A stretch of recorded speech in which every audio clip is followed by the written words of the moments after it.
السلام علیکم۔ آپ دیکھ رہے ہیں اخبار 313۔ آج مملکت کی چند اہم خبریں۔ ایک شخص نے جوازات کے ٹویٹر اکاؤنٹ پہ دریافت کیا تھا کہ مملکت آئی ہوئے 6 ماہ گزر گئے، اس کے باوجود کفیل نے میرا اقامہ نہیں بنوایا، کیا میں دوسری جگہ کفالت تبدیل کر سکتا ہوں؟ اس کو جواب دیتے ہوئے جوازات کا کہنا تھا کہ اس صورت میں کہ جب کارکن کو مملکت میں آئے ہوئے 90 دن سے زیادہ وقت گزر چکا ہو اور اس کا کفیل اقامہ جاری نہ کرے تو کارکن کو یہ حق حاصل ہے کہ وہ براہ راست نئے آجر یعنی نئے کفیل کے پاس اپنی کفالت تبدیل کروائے۔ مملکت کے ویژن 2030 کے مطابق سعودائزیشن کا کام جاری ہے۔ بہت سارے شعبوں سے غیر ملکیوں کو نکال کے مملکت کے شہریوں کو رکھا گیا ہے اور مزید یہ کام جاری ہے۔ اب سعودی عرب کے وزارت افرادی قوت و سماجی بہبود نے کہا ہے کہ کسٹمر سروس کے شعبے میں سعودائزیشن کے فیصلے پہ عمل درآمد شروع ہو چکا ہے۔ اب کسٹمر سروس سے 100% غیر ملکیوں کو نکال کر وہاں پر مملکت کے شہریوں کو تعینات کر دیا جائے گا۔ وزارت نے کہا ہے کہ قانونی پیشوں کے دوسرے مرحلے میں 70% سعودائزیشن کو یقینی بنایا جائے گا۔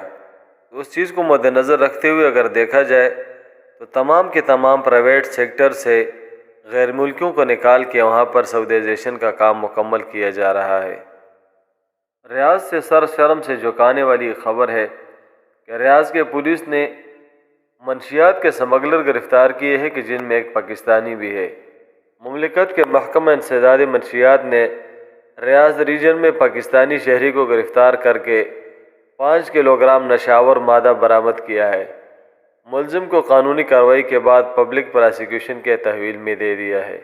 مملکت میں بدقسمتی سے جب بھی منشیات کے سمگلر گرفتار کیے جاتے ہیں تو اکثر ان میں پاکستانی بھی ہوتے ہیں، اور یہ اندازہ بھی ہے اور پتہ بھی ہے کہ مملکت میں کوئی غیر قانونی کام خصوصاً منشیات جو عوام اور نوجوان کے نقصان پہ مبنی ہے، ایسی چیزیں چھپائی نہیں جاتی، اور نہ ایسا ملزم پولیس کے گرفت سے بچ سکتا ہے۔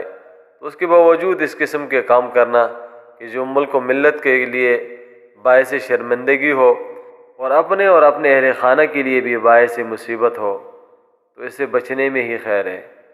موسم کے حوالے سے خبر ہے کہ مکہ مکرمہ گورنریٹ کے ماتحت قدرتی آفات اور بحران کے نگرانی کے مرکز نے کہا ہے کہ بدھ یعنی 21 دسمبر کو ریجن کے بعض کمشنریوں میں بارش کا امکان ہے، جس کا سلسلہ جمعہ تک جاری رہے گا۔